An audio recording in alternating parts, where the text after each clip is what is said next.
mani ko mo ni tong dal la ka kan soi ma sa tu ani kan zai ho na kan han le ka tanga ngai te ba la pha chu ki ka kan sa nga chuan report Sunday school secretary no ba Sunday school secretary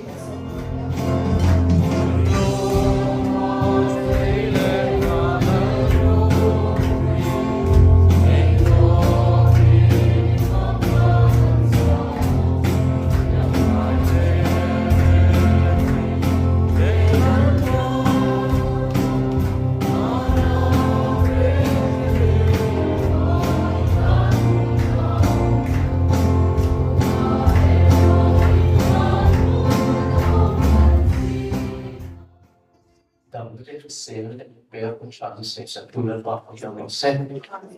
ไปตอนนี้อันหวงดอดแล้วการที่ข้าป้าการดูแลป้าที่ผมมาใส่สื่อชุดการสอนนั่นเองแต่ตัวผมสิ่งที่เราฟ้าที่เราโตอยู่บ้างที่ในการเรียนสิ่งที่เด่นการจัดโปรเจกต์เด่นที่เราตัวชาวสังคมสกุลได้เด่นอันนี้so that may boy mo saka is a little caution in boy mo may good for the sa chung ke chung tho ba se le ta ya tan ni chung tu ta te me pe ya may boy mo sari kan lo ma sa le chung ho lo tu an se ro nei kan sponsor ten is na kan se ro ni po na lo kan sta ka sia kan lo sa se ni ka kan se ko se duri ai report here ka report to le Sunday school college member Sunday school department kan lo kalau dah set pan di bawah jadi kan report tu cuma nilai bandar kan kemudian jadi kan unmat solo le masih besok jam 3 on Sunday school ni apa pandang dan jam ni deh report besok tu bawa bilang lagi itu dulu jadi mula kan unmat baik siapa kan pos ini usap di lesson bilik pali untuk komisi kali kan soi tu kan sultan kali kan rel hova usap di lesson bilik papa suan dan Sunday school kita atule lai siap dah bilik tak proses ambu ini komiti kan lo rela kan lo pasang di surat untuk lo kala patian indam tadi di pea uncar Februari ini luka, ini sama di bawah. Saya tahu maksudnya sebelum COVID ini, masalah kan ini. Sudah sudah kami dengar isi enam pola COVID ini masalah ini adalah kami sedang susun ya, sedang datang dari siang esok ini pun mereka COVID ini adalah saya bukan dah suan kalau kala Mei sama sampai kesembilan pengambil isoma itu komedi bontuka kandaya sudah sore gunakan hukuman baik sampai kendaraan yang sudah disiapkan kalau kan sudah itu yang kan yang tidak dan dia kan sudah sampai karena soal kong kita suami ini buat aku ini luar ini jadi yang sudah pantulik kaya kita so kung nalauka ako pinipete kanang mga pagsan des grupo pinipete ilang kete kanang nil pero visual October ni ka Sunday school si itu dia ang committee dia ni motivyo ni ni ko ba ta suni aspect session dan pamama ni ro pa ni ta siwa ni sanada sponsorship nilai dan tarus hotel dan tarus ciro tentu itu ini Indo tujuh di sponsor tag kan sama ahli channel apa tadi Indo tujuh memang kita nanti salah jadi sendiri kita kasih isi tadi kalau kita sama sore November di Aktana November di Sabtu Pertama jauh film tu lagi banyak kan dia cuma saya final di Bangkok atau bukan dia apa yang muncul kau berani misalnya contohnya dan semua ketinggian atau sesuatu benda kalau kita balik dan balik kau kena dipanggil dalam may đột xuống mình cái một phát sinh tâm thì mấy cái phát sinh đất phở thì nó chút trong công thần mình nghĩ cái đó của cái này của ông xem công thần sau đó nó bên phở của sinh ra gần cho nó bên phở của sai thì sinh ra này đó thì xem nó bên phở sau phở phở thì tôi anh sẽ về cái câu kết xuống nó bên phở sau thông mà anh hiểu có là phong sẽ về anh nghĩ là bạn số đi thì nó bên phở bằng anh thì anh sẽ có thường có ya sẽ cần phải đến tạo vào đang phải làm cả với cái tập làm gì đó cho nên đi cũng đi làm được sẽ tạo ấy cái làm với khắp ya để chi thì có cái sự nó cũng sẽ để sự công tác cái sự anh vui cái sự để kalau ông đi bóc rồi thì tôi nó chỉ sẽ đi lâu nó phải kinh tế lâu cái kita sẽ biết là nên sự phản ứng đấy thì cái sự thì chỉ cần có sự chân vui vui là cái số cũng sáng thì sự như bằng nó cũng sáng để sự điều nó cũng sáng để sự là mà làm cái tuổi trong cái sự mà đâu cũng sáng để sự trên vì chỉ là vui đi không là của thần tôi không là đồng thời các cái mặt sẽ là dân ta hiện ở lúc đó xuống cũng không là bộ phận số là dân ta phúc sự nổi kia là xuống atau yang tôi biết là hạt nào với khẩn mang diện một sen yang pas kita lakukan thì ở đó xuống cái phần gì thế là mình tôi ở buổi sáng thì nó xuống lòng sôi đâu còn không vì thế những cái bộ ở trong quan mình cũng là sống sót cái gì rồi thì ban chỉ huy một tôi ta thì suy nghĩ ở một trận đó đâu có tế thì khoa đâu để thì đâu cần nó một trận đó thì ôn kanan siya manuya thì sẽ là cái gì ra nó còn khó bằng cần nó lấy thì nó lại quan cần pha tên siya ba cái con kia cần thấy tao cái nào mà để cần đâu thì là siya thì cái bộ phận đầu về mà đây là một quan kiện là phá số ba là cái nào cần tuôn lệ tuôn là suy là mình phải thế bằng này là số cái cùng mà để sắp tới là bây giờ cái này nó luôn suy này mất thì cái nào sẽ mình experience là đấy thôi tại vì phải suy suy này hay result thì sẽ là vô là anh sẽ không cần mong đợi được thì tôi để qua tôi mong cần phải luôn ở đây lòng trắng đối lắm đầu trắng thôi là đầu trắng nó phải đối lắm cần bị sụp trắng cũng biết qua phá áp dụng rồi thì xin lỗi bị ổn khéo chú bảo xin cảm ơn thật không ăn mua các người ta đi lắm xem rồi có test để đặt con là nói là cho nên thì cái tay nó bị không cần mang số nó bằng thì ngồi là mặc kiểu rồi cái đó cái này xem như thế sẽ tăng thì cái tay nó rồi có sống sắc đen thì cũng là cái đó cũng có sự đẹp sang thì cũng là một không bảo là đây sẽ là cần cái sự kiên trì thiếu lâu như thế mấy sẽ đi đừng có cái lao động cho đến nay nó không giống sức khỏe sinh phê được cái đó nó sẽ có cái tuổi thì sẽ biết như nào thì tại tôi đấy cái bằng ca thì nó có thể biến động thì chứ còn sự thì không phải quan sát của tôi nhưng xuống sẽ có nó có ai thì cái sự kiện của mình nó sẽ các việc nhưng mà không bao giờ nó sẽ thì các bạn sẽ có thể xem dần nhau rồi tôi sẽ thấy một cái phòng thủ lý sẽ ta là chưa để được sắp tới tôi về chủ đề của sen để đầu hết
Hallelujah.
Legislation, tun ma kan lo la nei mai mi lo kan no pang school department te an bank war te thila na chang se boka alung len ka kan ina san chu sam khat so sam so par nga so par thobe chon college bank yo di member ni chon sound check kan nei vek chira ma se so la to person kan te le lo to ba zani na hel no pang school department te in ha ko ne ka sia he zani ni tiang ni even ania kadwai kan kula hot de ura program ni kan man ka lo ring dewa azai lai de bhan lo ding la chen chon lo zai puila kha ha program ti pui tu le so la ni kan ni thasung de kon mai the a omen a boy kan ta ko ni zani la ya no pangsan school department te kal je le dura tu sama sang da ka chau amen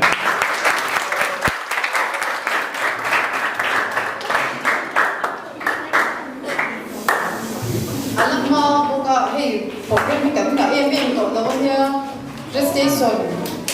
le solo ko thum an mga lo tu soi na le result ko to man se khan ni me ya pun kan in pekta sa so man ni be ta kan chak tu ra nai la chao le ni program han ti yo ni ke tiam lo ti po an ya ma se mi pui zong zong ina ka thai tiam ve atan han sai me la bo ra kan ti za financial kan eta kan director kan sok ta kan som tiếng kan ta sa ko kan ang sila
tê chọn để xe là ô giặc nó yêu lệ xóa nín lùng bùi à võ tan giặc để xe là ô các cảnh tu chu anu thì các chất sĩ à là khi nào chọn lệ à hiền à lâu là khi nào à em nghĩ thì cha ta ôm nhung in các thì xa in các thiát các là mồ áo về mà đón nghề các là mồ áo các mình tìm ở đất thi rằng mình đóng thì là vinh chú mà cái review anh chọn ta nói này các anh để về xe là bao anh sponsor về những cái phẳng cái đồ về không là sản sinh sản gần rồi đây là nó thầm môi rồi đó quan này xe thì là thế nào cũng là ông làm ta kinh để một cái làm làm ta kinh sai na cắt thu làm kinh chứ tôi thấy bộ hiện cắt thiềm nó lại thành na ta lên làm pan mình bẹt lên em kiếm mày đi câu phần là Kristatan là như là bóc khá là kinh lệ cho anh cần nào thế nó bằng áo cái sự thế sản xuất thiềm tắc tắc cái chuyện thiềm nó của nam cũng là giải thiềm thế bộ thiềm nó của nam cũng sẽ là tin Pentecost câu phần rồi càng tôi lên nông sản mốt tắc nền cần mừng mong chờ là thì khác mấy sẽ là số mà cần rất sắc chip chất cái mình thì các comment phát chơi tùy lầu pháo kia là lao cho cái sự phát giải thiềm lòng xe giải sẽ là cái đùa cần chữ đùa cần chữ qua liền hỏi em mới chụp thu ôi nó đúng cái gì à giải nên bạc hạt nó sao bạc thùng nó lâu rất khá thu ôi lâu mình cái là để đâu chưa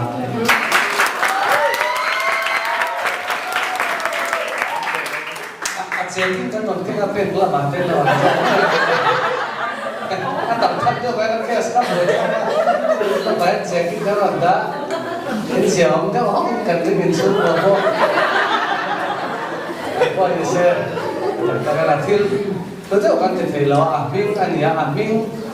akhir pek kasih apa ni saya lah. In talent in zai. Thôi na vanga helaya. Muốn phổ bộ vốn cái mỏ thiếm in tí bí lâu rồi tin cho khâu tới khắp các cái thiên loa in cần em mà mình xuống của chuan à giải thiếm mà thế ta tốc chi thế bộ in cần nó tụ các cái cho sấy ngay rồi vậy à đang hậu khang cái ông mình chuan khi nào lâu mình xem ba thế con anh hostel ra mình tìm chuan cái mình mấy bây giờ chuan gì à mà rồi chu thôi nó hàng ngày hoa rồi mình cần tìm khác Kita bukan ikan talent patan manusia yang kalau apa?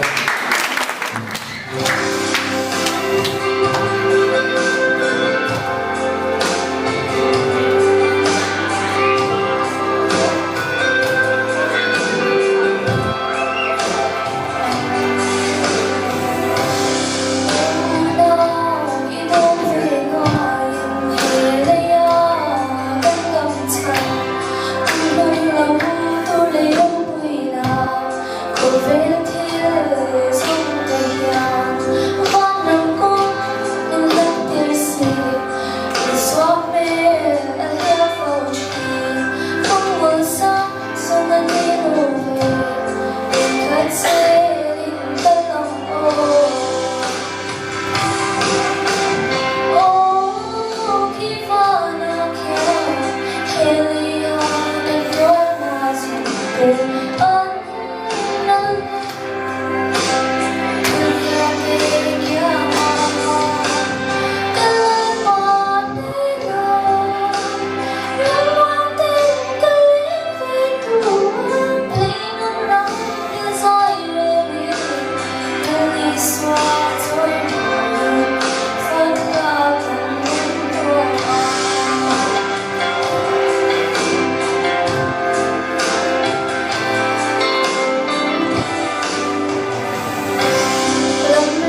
sai na lo le mai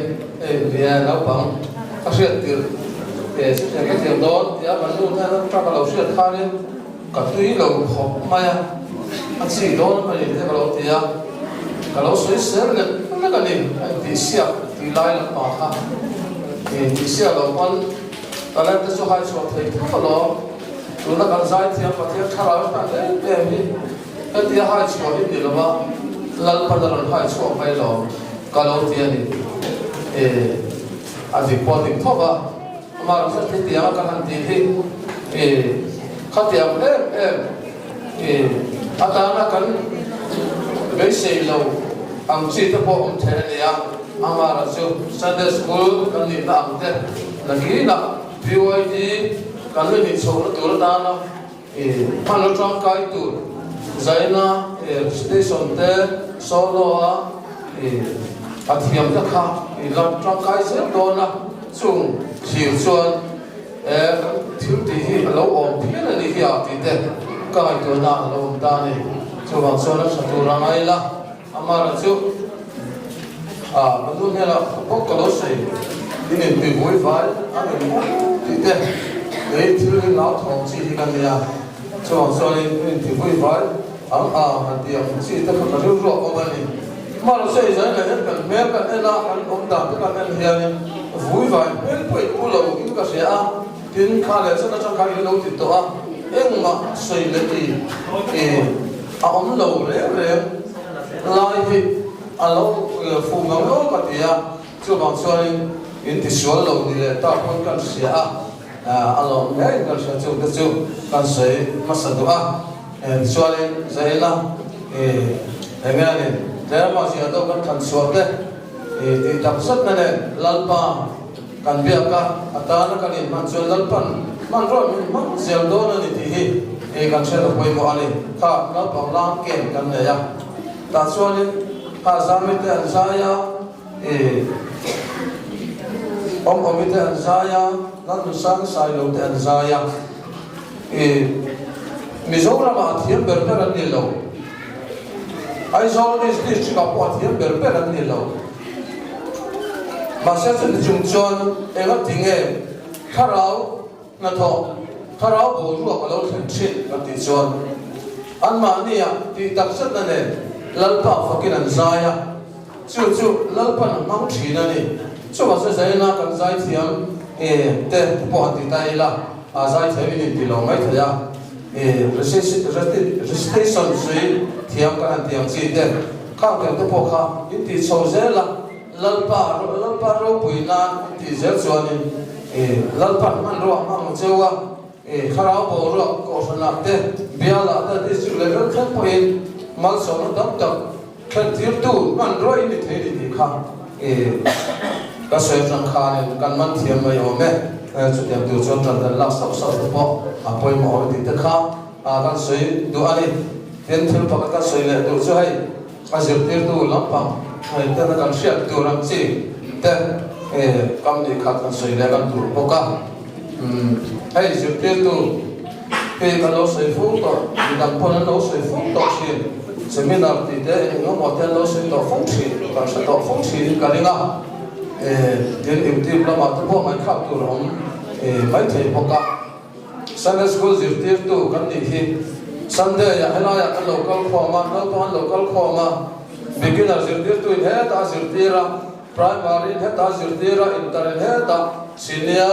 heta doctrine na department te khani an zirtira join bang le maya Sunday le lo thinga chu te bok join zirtir le in bang le maya khami chok tu ra ta na zirtir tu ro in ni lo ti hi in shiat rang poi mo ani in trong các chùa in hoi her in chạy nó khác in nấu bằng thế tôn cả anh ấy tu rồi hiện tại bây giờ trần hậu ai á các trần hậu lâu nó tới một lớp anh em họ mà đi chơi hiểu sự rất đi làm in nấu bằng đám lẩu thế căn xóa trong trái nó này em một in không khá trong thế trong trái nó này căn xóa em một khác điều sống khác nắng mà đi in khắc xuống em một cái kiểu tới gọi một dia in fasun na ba in ti thelo ai chuan min so zel ru kan in pui zel ak ti lai ta kha zaina an nung ber ta ka se do ni le ka lo me Thian thu thiam lim ilong mai thang u sam nam bar som pakwana sa khata changa sang thum zawin và tất thiên đâu bùi diệt tu ở diệt tì ra bảo ruộng giáo tập hiện ở cột chuộc tu ở lần yêu chỉ nó thủ nha thủ nè nè thủ ở xây thôn thế nè giàn nè nè chuyện nè ở lần thôn yêu thế nè thu xây rèn lệ trong rèn ông là quá anh ô tu bên ngoài sẽ thành ăn lộc ta con không biết tập rồi sẽ có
sang tập tràn a cụt choạc chua là chơi chơi na tu nhân chốn nè na tu ở sân thấu dễ na già nhân già nè na già na ai làm tiếng dễ na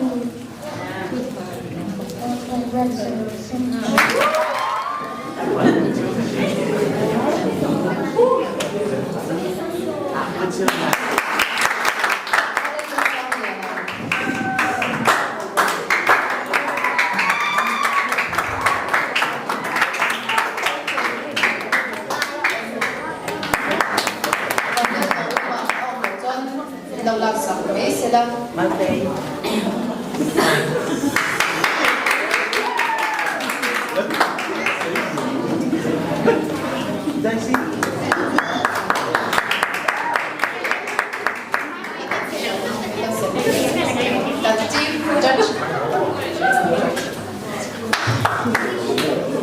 Tuan Pak Doktor dan Wakil Baca.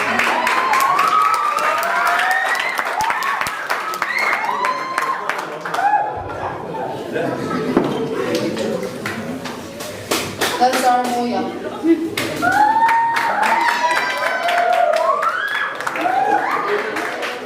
Lo, kasi kalahati.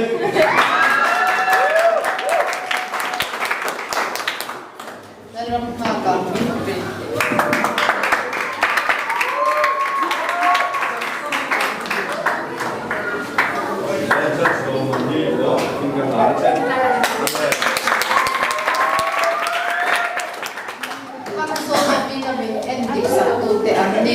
Chuan rest station lam mi het dik sam tu tem the chief judge lal ar balar wati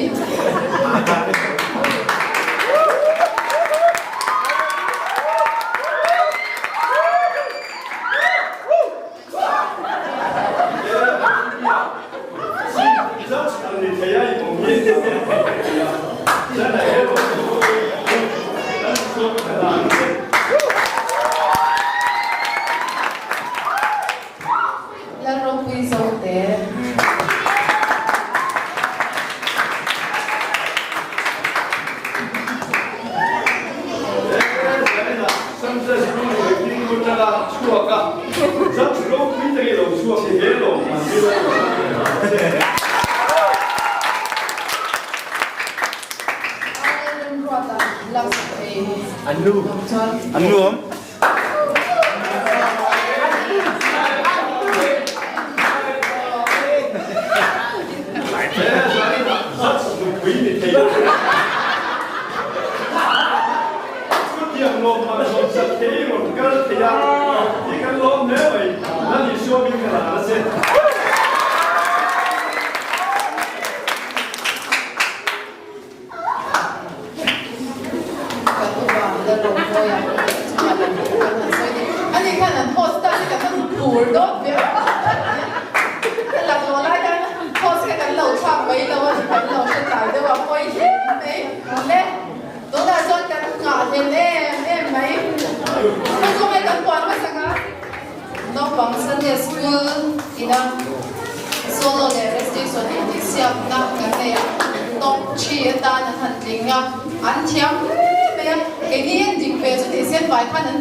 up กันพวงมาชวนวินเนอร์กันพวงเนี่ย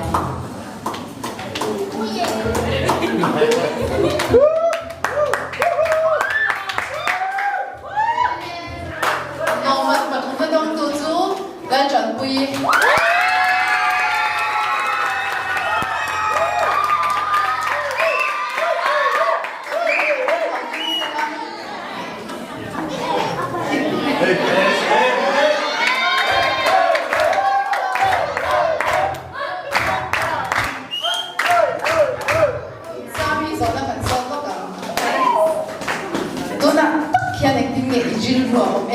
통에 롱총이 나가도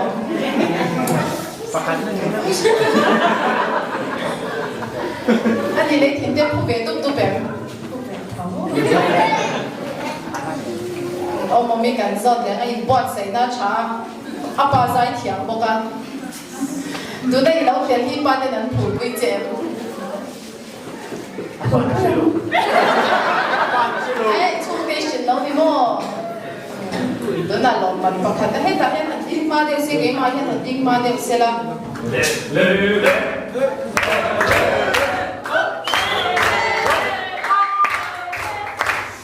Ano bang Sunday School solo le recitation buat saya kung saan isang pa nga winner 2 eh tinanti po tutut pa tayo ulit.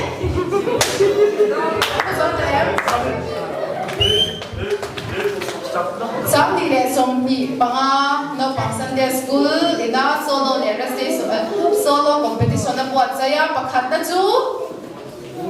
Vietnam wano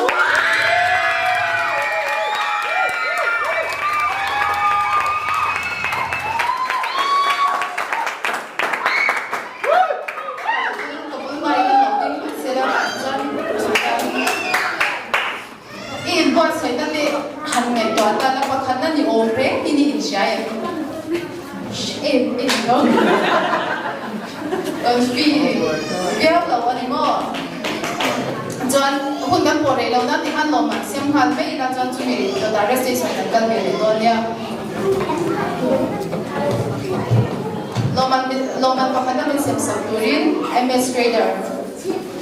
lo somnya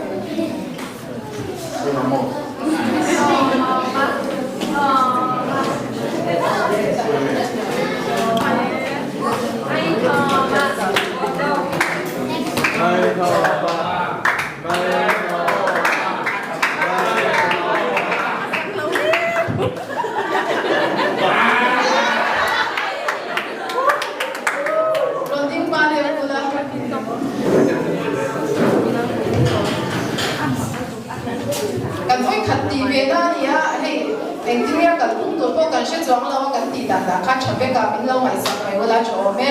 lo man pakhat na la tu pi ram wan omi doctrinal department he ta han lo chu asela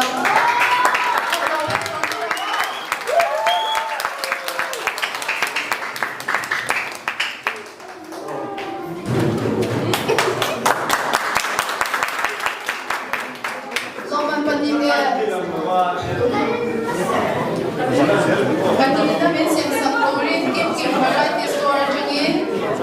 Eta namin daw sa sila.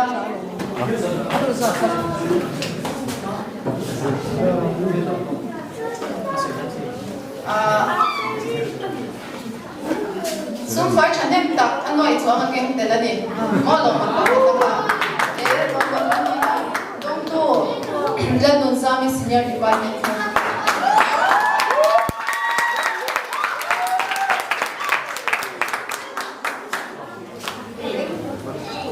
Patumna min siyang sakturin Chang Enterprise Kausong le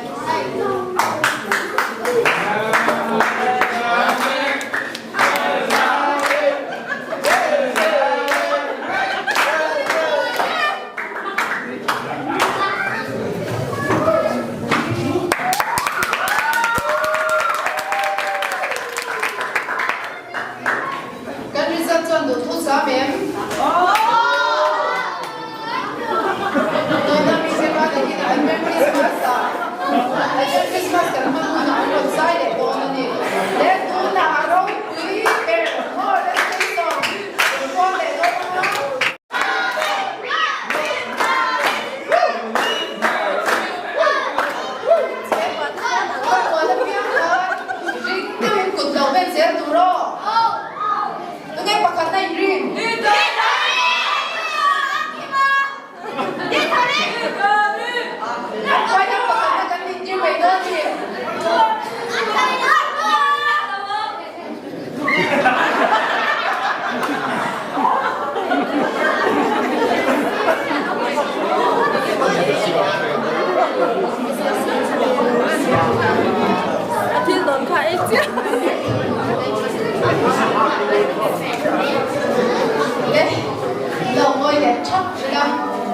อันนี้ที่เสียงนะอันเทียมมาดิกตัวเต็มลูกหัวให้ดิมาเสียกันสวยอันเดียวกันลงมันประคันนั้นมันนี่นั่นแต่กันเสียมังไงเสียจุบจวนสามดิเลสองดิบังอาเรสเตชันน้องบังสันเดสกุลินาปวดเสียเซคันด์รันรับจูแล้วเริ่มกี่บาทจูเอา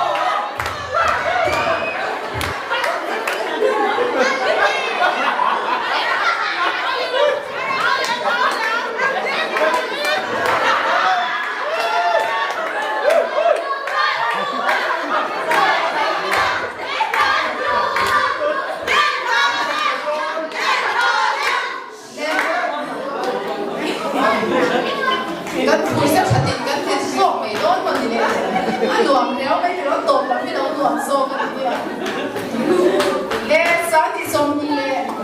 บางอ่ะเรสเตชันดิเซียก้าไม่ถึงจะพูดเอง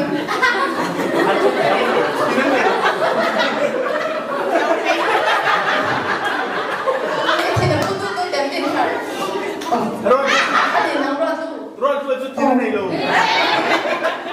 Anti na po vedo, tu siya kan buwan pa tango. Sa amin sumpi pa nga no, pang sa school, department na,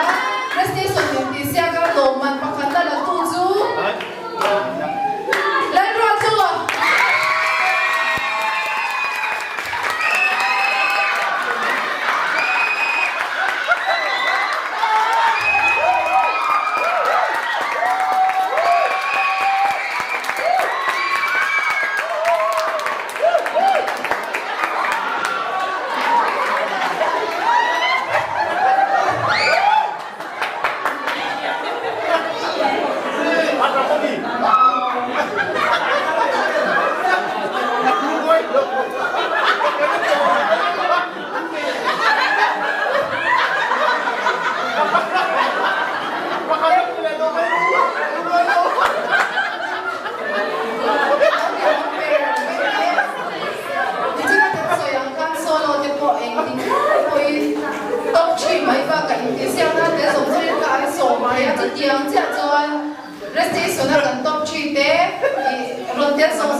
Hùng hỏi để đi về cô anh xích mà tụt tất tiếp với hùng hỏi đi về cô thì các bạn xây có gì cho nên mà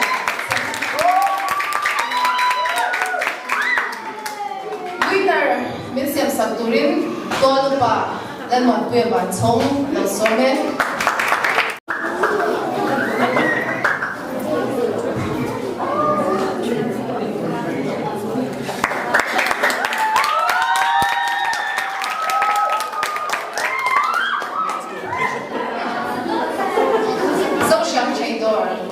first runner up same Tori Ganda song there.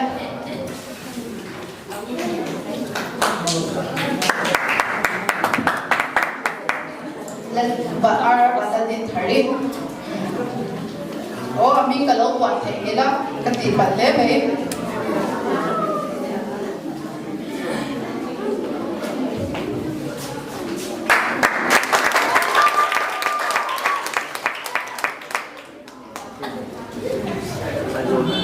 Kan director, no pang sa desk ko director, laring sa Changte. Ano yan, second runner up. Siyempre, doon natin dalang pinamatuaw.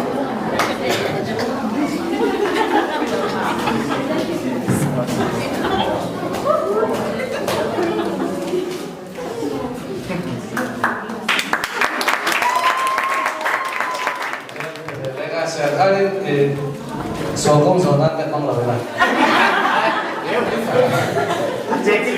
Kan ito na buhay ito ka scooting ka na ito sa lawala. Masaray ng pangapel kasto kalo malo. Ang panuha mo mo besegi ha lang pero lang ka sala. các phần lấy các việc đưa về nhà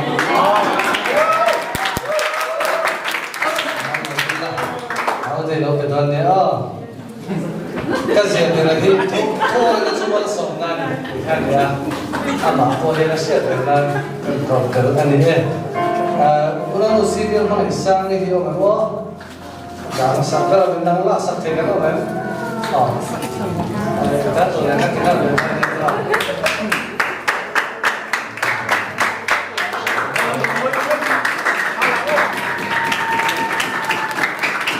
pasang karya mundo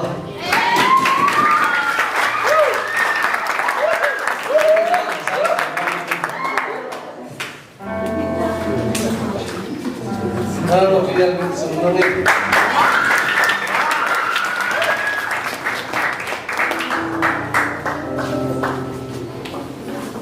orang apa masang nanti mah